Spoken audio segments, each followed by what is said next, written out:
아버지의 생명과 아이의 생명이 서로 하나로 묶여 있거늘 이제 내가 주의 종 우리 아버지에게로 돌아갈 때 아이가 우리와 함께 가지 아니하면.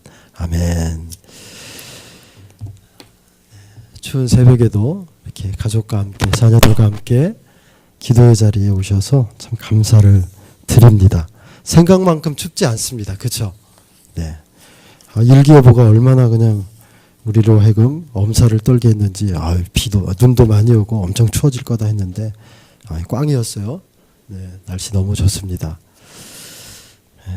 오늘 말씀은 야곱 집안 이야기입니다. 우리가 너무너무 잘 아는 야곱의 그 집안의 이야기, 야곱의 말년의 이야기입니다.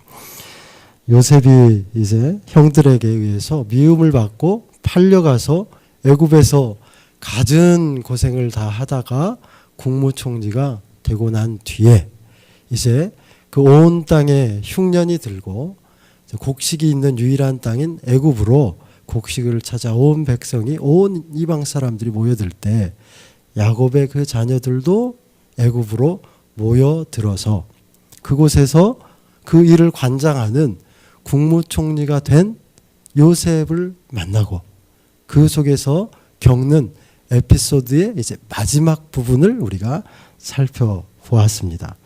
너무너무 배가 고프니까 어떻게 해서든지 살기 위해서 애굽 땅으로 들어왔는데 애굽 땅의 총리가 되어 있는 요셉을 만났는데 알아봅니까? 못 알아봅니까?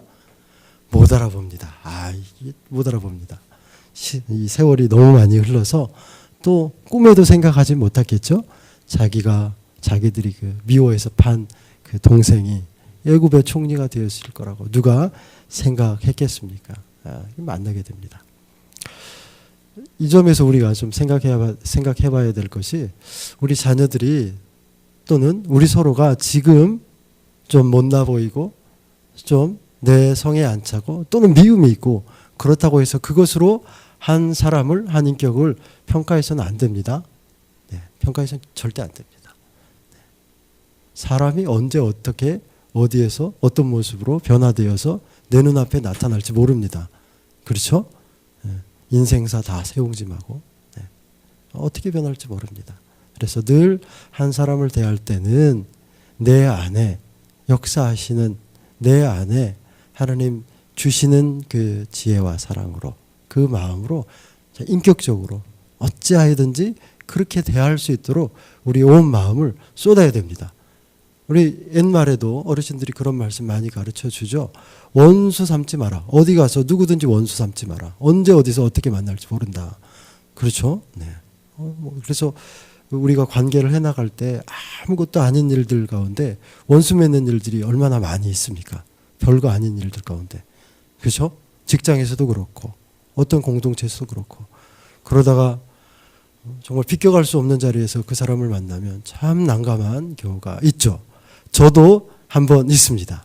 저도 제 성격이 워낙에 모나가지고 젊었을 때 욱 하는 성질로 아무것도 아닌 걸로 그냥 원수 맺었다가 피할 수 없는 자리에서 목욕탕에서 만났습니다. 목욕탕에서 옷 다 이렇게 갈아입고 이렇게 칸막 있잖아요. 이렇게 딱 했는데 옆에 이게 참 웃을 수도 없고 그렇다고 안 웃을 수도 없고 탕에 들어갔는데 이거 참 아무튼 그 얘기를 다 할 수는 없고 참 그랬습니다.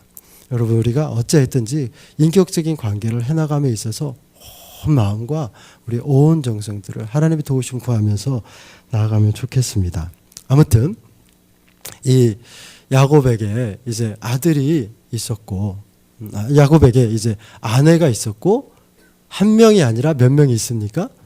4명의 아내가 있습니다. 그러니까 아들들을 많이 낳았죠. 그런데 그가 사랑했던 아내는 바로 라헬이었죠. 라헬. 네. 그가 형 에서를 속여가지고 외삼촌 라반의 집으로 목숨을 부지하러 도망갔다가 어찌하여 7년 동안 양을 치려고 생고생을 하는데 그 생고생이 하루 만에 그냥 하는 하룻밤날 고생하는 것처럼 그렇게 쉽게 넘어갈 수 있었던 것이 그 집의 둘째 딸 어여쁜 라헬을 보고 저 처녀를 이게 장가들었으면 내가 뭐든지 하지 하고 7년을 생고생을 했는데 결혼하고 다음날 눈을 딱 보니까 떠보니까 누굽니까? 라헬이 아닙니다. 어찌된 일인지.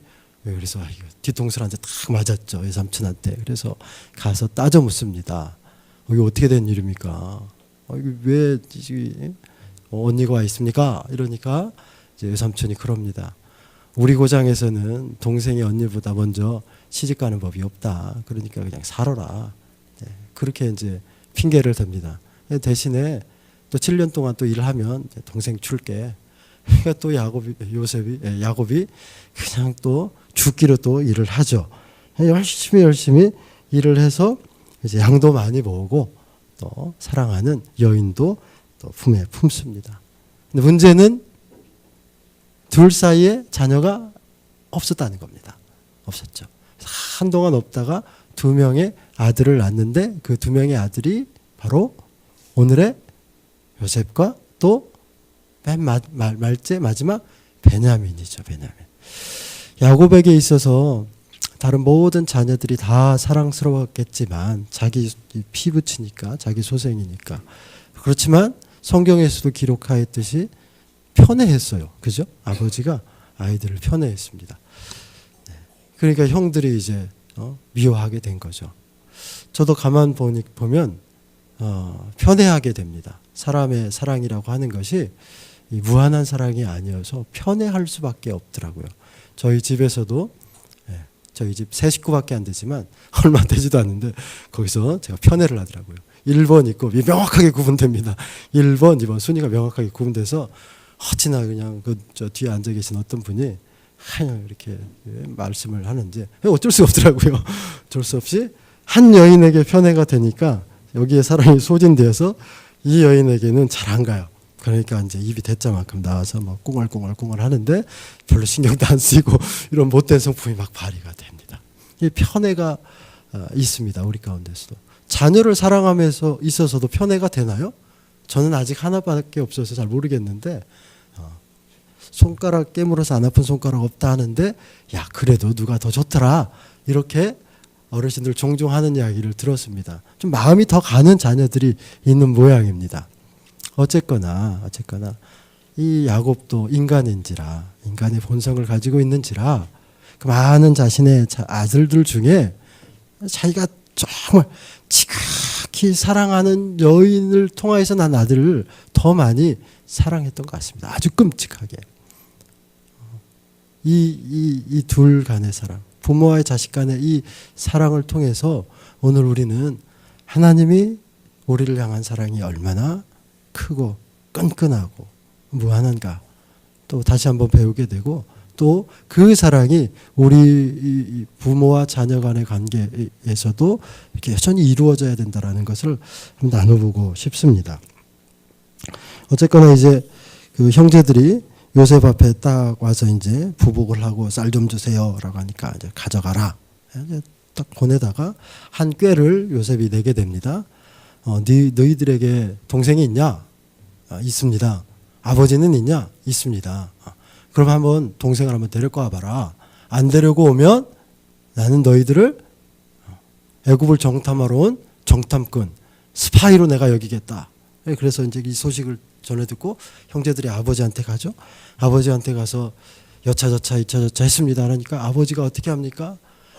아니 된다 이놈들아. 베냐민만은 내어줄 수가 없다. 이렇게 됩니다. 근데 이제 데리고 옵니다. 데리고 왔다가 다시 이제 이게 다시 돌려보내는데 어찌된 일인지 그 베냐민의 쌀자루에 자신이 사용하는 은식기를 딱 넣어놓죠. 우리가 이제 딱 가다가 이 자신의 군대를 보내서 추격을 하고 탁 잡습니다. 뒷덜미를 잡습니다. 형제들은. 이게 무슨 일이요? 그러니까 너희들 누가 우리 주인의 도구를 은식기를 훔쳐갔냐? 우리는 그러지 않았습니다. 만일에 뒤져가지고 나오면 한 대씩이 아니고 뒤져가지고 나오면 종이 될 것이다. 딱 찾아보니까 누구의 쌀자루에서 나오냐면 베냐민의 쌀자루에서 나옵니다. 그래서 그 베냐민을 종으로 삼겠다 이렇게 하죠. 그러니까 그때 마침 누가 등장하냐면 오늘 이 이야기를 한 유다가 등장합니다. 유다가 딱 등장해서 아니 되옵니다. 눈물로 이제 읍소를 하는 겁니다. 아니 됩니다. 아니 됩니다.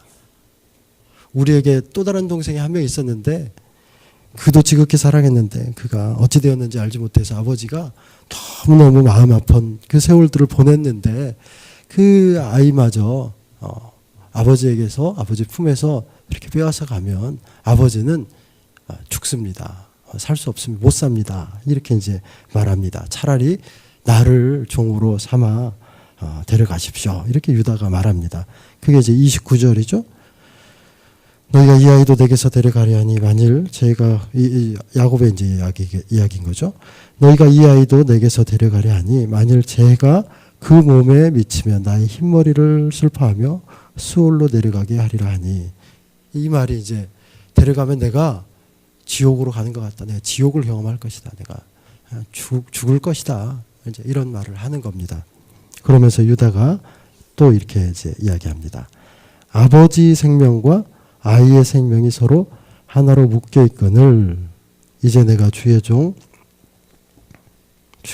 우리 아버지에게 돌아갈 때 아이가 우리와 함께 가지 아니하면 아버지가 죽겠습니다. 왜 아버지가 죽냐면 아이의 생명과 아버지의 생명이 하나로 묶여 있기 때문입니다. 그래서 이 아이가 어떻게 되면 이 아이가 죽으면 아버지도 죽습니다. 그래 안 됩니다. 차라리 나를 데려가십시오. 이렇게 말하고 있는 거죠.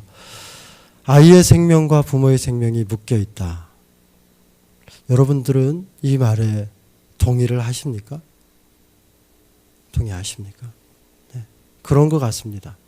네. 이런 이야기들을 아이가 없었을 때는 몰랐습니다. 아십니까? 이 자녀가 있으면 알게 됩니다. 묶여 있습니다. 그래서 마치 쌍둥이가 하나가 아프면 다른 한 아이도 아픈 것처럼 내 품에서 난 아이가 아프면 나도 아픕니다. 아이가 밥을 잘 먹으면 나도 배가 부르더라고요. 이상합니다. 배가 부릅니다. 아이가 즐거우면 나도 즐겁습니다. 그런 모습을 봤을 때 이제 또 부모님의 심정을 또 이렇게 또 살펴볼 수 있게 됩니다. 부모님이 나를 통해서 이런 수없이 많은 감정들을 이 수없이 많은 슬픔과 사랑들을 느끼고 경험하고 그러셨겠구나. 이런 것들을 배워봅니다. 연결되어 있기 때문입니다. 연결되어 있기 때문에. 예전 성경에는 결탁되어 있다 이렇게 표현되어 있죠. 오늘 저는 연합되어져야 된다 이렇게 또 말하고 싶습니다. 아이하고 부모하고 연합이 되어야 된다. 하나가 딱 돼야 된다. 하나로 탁 결속되어야 된다라는 이야기를 드리고 싶습니다. 그게 사실 우리가 본성적으로 부모와 아이가 그냥 피부침으로 결속된다, 연합된다, 묶여진다 이렇게 여기면 오산입니다. 오산입니다. 그냥 내 안에서 나온 자식이기 때문에 그냥 당연히 그렇게 되겠지. 그것이 인지상정이니까 그렇게 되겠지라고 여기면 오산입니다. 그렇지 않은 부모와 자녀 관계가 얼마나 많이 있습니까? 그렇죠? 자녀가 부모를 해야 하고 또 부모가 자녀를 또 해야 하는 이런 일들이 우리 사회 가운데 비일비재하게 일어납니다. 아주 끔찍한 일들이 벌어지죠. 형제 간에도 마찬가지고요. 우리 안에 있는 이 타락성 때문에 그렇죠. 타락성. 나를 먼저 생각하는 내가 먼저 우선시되는 그 타락성 때문에 부모와 자녀 간에서도 형제와 형제 간에서도 그렇게 연합이 쉽게 이루어지지 않는 경우들을 우리가 종종 살펴봅니다. 우리가 말씀 앞에서 정직하게 바로 서고 애쓰지 않으면 이 일이 이루어지지 않습니다. 쉽게 이루어지지 않습니다. 특별히 이제 어렸을 때 아직 못 모를 때 철없을 때는 그냥 무조건적으로 우리 아이들 앞에 그냥 이 사랑이 막 가죠. 그런데 이제 아이가 좀 말문이 트이고 생각이 열어지고 자기 마음대로 어디든지 갈 수 있고 요런 나이쯤 되면 이제 어떻게 됩니까? 이제 좀 내 말을 안 듣니까, 내 통제에 안 따르니까, 자기 소리를 내니까 이제 예전과 같은 그 사랑이 많이 안 가게 되죠. 그래서 사랑보다는 사랑을 빌미로 한 이제 맴매가 많이 가죠. 너 이놈의 새끼 하면서. 그러면서 이제 그 미움도 함께 가지 않습니까? 어느 가정에서는 이 사춘기를 겪고 있는 부모와 자녀, 이 자녀와 부모 간의 관계가 아주 심각하게 악화가 되어서 자녀는 집을 떠나고 부모는 떠난 자녀를 찾지도 않고, 이런 자녀들도 참, 이런 가정들도 참 많이 있습니다. 그래서 가정을 떠나서 그 속에서 참 온갖 일들이 다 벌어지고, 그 자녀의 인생이 피파해지고, 또 부모의 인생도 마찬가지가 되고. 그럴 때 이제 어떤 부모들은 또 이렇게 고백하죠. 만일에 이제 부모와 자녀가 연합돼야 된다, 하나로 묶여져야 된다, 애써야 된다, 이렇게 누군가 이야기를 하면, 와, 웃기고 있네. 네가 우리 새끼 같은 놈 한번 갈리길러다 피워봐. 그렇게 할 수 있는지. 나는 못해. 막 이렇게 이야기할 수도 있죠. 그런 관계들도 우리가 많이 만나보지 않습니까? 이게 당연히 그렇게 되리라라고 그냥 알고 있으면 안 된다는 이야기를 드리고 싶은 겁니다. 우리가 말씀 안에서 정직하게 우리 자신을 살피고 하나님의 사랑이 내 안으로 들어와서 그 사랑으로 자녀들에게까지 흘러들어갈 수 있도록 우리가 하나님을 의지하고 이렇게 주의 사랑을 풍성하게 경험을 해야 된다라는 이야기를 드리고 싶은 겁니다. 그런데 문제는 우리가 자녀들과의 그 연합됨을 이루기 위해서 가장 중요한 것이 사랑일진데, 그 사랑이 우리 가운데 무한정 넘치지 않는다는 게 문제죠. 딱 이게 정해져 있다라는 거예요. 무한정 넘치. 사랑도 소모가 됩니다. 사랑도 소모품입니다. 저는 나름대로 경험을 해본 게, 이런 이야기를 참 드리는 게, 자기 집안 사람들이 있으면 이런 이야기 하기가 참 힘듭니다. 특히나 이제 연애사회 관련된. 눈을 동그랗게 뜨겠어. 제가 이게 20대 때에서 30대 초반으로 넘어가면서부터 인생의 질풍노도를 그때 겪었습니다. 사춘기 때 겪지 않아요. 사춘기 때는 뭐 그냥 조용하게 속을 썩였고, 이제 20대가 넘어서는 좀 활발하게 이제 속을 썩입니다. 이제 좀 많은 여인들을 만나는데, 그때 이제 경험했던 마음이, 이게 사랑이 소진이 되는 거구나. 누군가 정말 내 마음에서부터 우러나와서 사랑하지 않는 사람인데 그냥 사랑하는 것처럼 애쓰고 노력하고 그러면서 내 모든 감정들을 허비한 경험들이 참 많이 있습니다. 그 사랑을 또 말도 안 되는 뭐 사랑이라고 막 이어가기 위해서 뭐 또 미워하기도 하고 막 이런 과정들을 좀 겪으면서 정말 사랑해야 되는 사람을 만나고, 그에게 정말 내 안에 있는 정말 이 무한한 사랑을 이게 넘쳐 나오는 이 사랑을 주고 싶은데 이제 없는 겁니다. 지쳐가지고 마음이 지쳐서 막 사랑한다는 말도 표현도 또 그런 일들도 뭐 할 수 없는 그런 상태에 이르는 것들을 경험을 하면서 이게 감정이라고 하는 것이, 특별히 사랑이라고 하는 감정도 소모가 되는 거구나라는 사실을 경험을 해보게 되었습니다. 여러분, 우리 인생이 그렇습니다. 사랑이 메말라 갑니다. 소모가 됩니다. 특별히 내 기준에 맞지 않을 때, 내게 주어지는 것이 없을 때, 내게 반응되지 않을 때 특별히 더 빨리 소모가 됩니다. 그때 어떻게 됩니까? 사랑이 없으면 바로 화가 되는 겁니다. 화가 됩니다. 가정 안에 사랑이 없으면 화가 되는 거죠. 그럴 때 우리는 하나님 앞에, 하나님 내게 주의 사랑을 부어주십시오 라고 하나님 앞에 기도하지 않으면 안 됩니다. 혹시 우리들 간에 사랑이 소진되어서 사랑의 메말름을 경험하여서 좀 부부 간에도, 부모 자식 간에도, 또 우리 공동체 간에도 참 누군가를 사랑하기가 힘겨움을 겪는 분이 있다면 하나님 앞에 다시 한번 나가서 하나님의 그 사랑을 좀 부어달라고 기도할 수 있기를 바랍니다. 자녀를 향한 그 사랑이 우리의 사랑으로 되지 않기 때문에 하나님의 사랑이 그만큼 필요합니다. 하나님이 나를 사랑하는 것만큼 내가 하나님을 그 사랑을 경험하지 못하면 우리와 자녀가 하나로 묶일 수 없습니다. 하나로. 결코 하나로 묶일 수가 없습니다.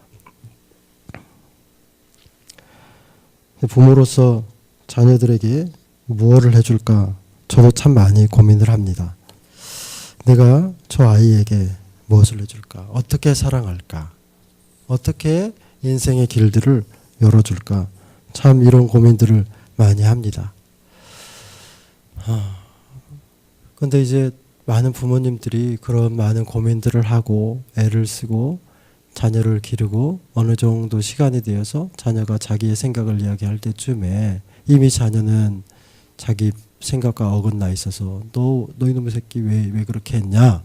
내가 너를 얼마나 사랑하고 너를 위해서 내가 얼마나 내 인생을 희생했는데 왜 그렇게 했냐? 라고 따져 물을 때 우리 자녀들이 그렇게 대답할 때 있겠죠. 뭐 아버지가 나한테 뭐 해줬냐고, 어머니가 나한테 뭘 해줬냐고, 야 이놈아 내가 너를 위해서 뼈 빠지게 일을 하고 내가 너를 위해서 빨래하고 밥 짓고 얼마나 수없이 많이 고생했냐, 막 이런 말들을 쏟아낼 때도 있겠죠. 근데 그것이 정말 부모와 자녀가 하나로 연결된 증표를 할 수 있는가? 그것을 자녀들에게 내가 너를 정말 사랑하는 것이다 라고 이야기할 수 있는가? 라고 하면 그렇지 않다는 겁니다. 그거는 너무나 당연하다는 겁니다. 너무나 당연하다는 것. 요지는 시간이 많이 가기 때문에 요지는 내가 내 인생에서 내 마음으로, 내 감정으로, 내 충동으로, 내 사랑에 그 힘으로 자녀들을 사랑했다고 해서 그것이 하나로 묶여져 있다라고 하는 증표는 될 수 없다라고 하는 것입니다.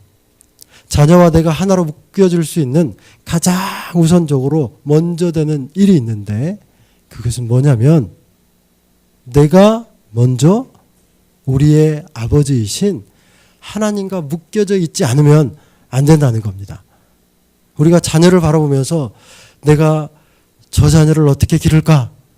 저놈 누구 닮아서 저 모양인지 모르겠다. 커서 어떻게 될지 참 걱정이다. 왜 저처럼 속일썩이는가? 이렇게 우리의 마음을 애타게 하고 까맣게 타들어가게 하는 그 자녀를 바라볼 때 바로 하나님이 우리를 향하여서 그 마음을 가지신다는 겁니다.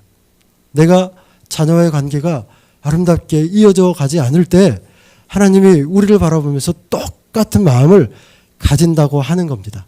그래서 우리가 자녀를 향해서 내가 이놈아 이것하고 저것하고 저것하고 저것하고 저것했다 이렇게 스스로를 변명할 때 하나님은 내가 너를 위해서 내 아들을 죽였다 이렇게 이야기하신다는 겁니다.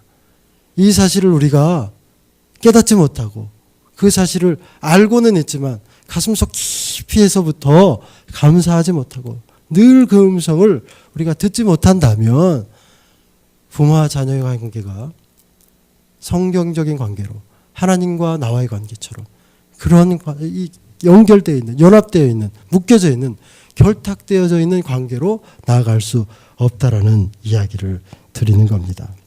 여러분, 그러므로 내가 우리 자녀를 바라보고 서운한 부분이 있고 안타까운 부분이 있고 참 속상한 부분이 있을 때 그때 하나님 앞에 나아가 엎드려서 하나님의 음성을 들었으면 좋겠습니다. 하나님도 나를 바라보시면서 그런 마음이시겠죠? 하나님, 그렇겠죠? 이런 과정들을 통해서 하나님의 나를 향한, 우리 가정을 향한 그 마음을 깨닫게 해주셔서 감사합니다. 이렇게 나아갈 수 있기를 바랍니다. 한나가 주의 성소에서 눈물로 그렇게 자신의 마음을 털어놓았던 것처럼 그렇게 우리가 우리 자녀를 위해서 그렇게 기도하며 나아갈 수 있기를 바랍니다. 한 가지 더 당부하고 싶은 것은 부모님들은 내가 부모가 먼저 되기 전에 하나님의 자녀임을 기억하고 하나님의 자녀로서 바르게 살기 위해서 애써달라. 믿음의 삶으로 애써달라. 이 말씀을 첫 번째로 드리는 거고요. 왜냐하면 우리가 누군가를 따라간다는 게 뒷모습만 보고 따라가는 거지 않습니까? 부모들이 자녀를 뒤따라갈 때 뒷모습 보고 따라가는 겁니다.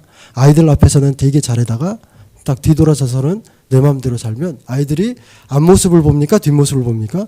뒷모습 봅니다. 그러니까 우리의 뒷모습이 정말 말씀을 따라가는 그 모습이 우리 아이들의 눈에 비춰질 수 있도록 그렇게 하나님과 연결된 하나님의 자녀된 삶을 살아갈 수 있도록 믿음의 그 싸움을 선한 싸움을 싸워가라 이런 말씀을 드리고 싶고요.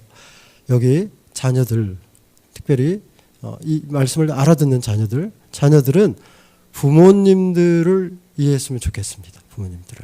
부모님들이 참 얼마나 어렵고 힘겨운 삶을 살아가는지 이해하고 어깨를 두드려주고 용기를 주는 그런 자녀들이 되었으면 좋겠습니다. 제가 겪었던 일인데 4살짜리 아이가 나이가 많은 자기 부모님들이 어려움을 겪을 때 빚 보증 때문에 어려움을 겪어서 이 엄마가 베란다에서 한숨을 푹 쉬고 있는데 이건 싫어합니다. 푹 쉬고 있는데 4살짜리 아이가 그 엄마 옆으로 와서 어깨를 탁 두드리면서 이렇게 얘기를 했습니다. 엄마, 인생 다 그래. 힘내. 요거 거짓말 아닙니다. 그 친구가 그렇게 이야기하는 친구입니다. 제가 담당했던 교구의 한 여자 집사의 아들인데 아들이 그러더랍니다. 다 4살 때.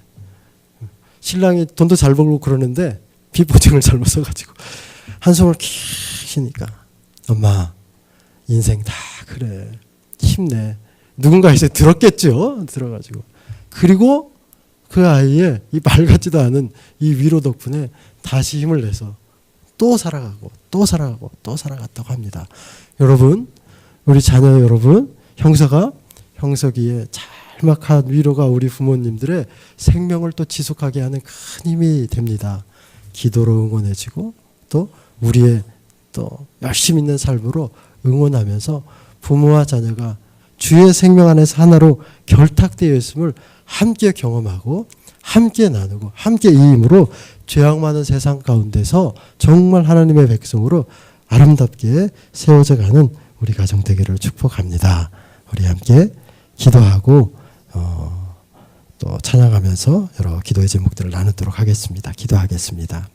하나님 아버지 은혜를 감사합니다. 우리가 무엇이 간데 하나님 자녀 삼아주시고 또 가정을 허락하시고 우리 귀한 자녀들을 허락하셔서 하나님의 마음으로 세워갈 수 있도록 키워갈 수 있도록 인도하심에 감사를 드립니다. 주님의 그 마음을 부어 주옵소서. 우리 부모가 먼저 하나님의 자녀임을 깨닫고 내가 우리의 자녀를 바르게 키우기 먼저 내가 하나님의 자녀로서 바르게 살아갈 수 있도록 하나님 도와 주옵소서. 주의 마음이 우리 가운데 풍성하게 부어짐으로 말미암아서 하나님의 그 풍성한 사랑으로 우리의 자녀들을 사랑하게 하여 주옵소서. 자녀된 자들은 우리의 부모를 정말 주님의 그 마음으로 사랑하고 섬기고 용기를 주며 나아가는 그러한 복된 자녀들로 세워주옵소서. 그리하여서 여기 모여 함께 기도하는 온 가정마다 생명이 하나로 연결되어 있음을 경험하며 하나님의 그 무한하신 사랑을 함께 누리며 나아가는 복된 가정으로 세워주옵소서. 모든 말씀 예수 그리스도 이름으로 기도드립니다.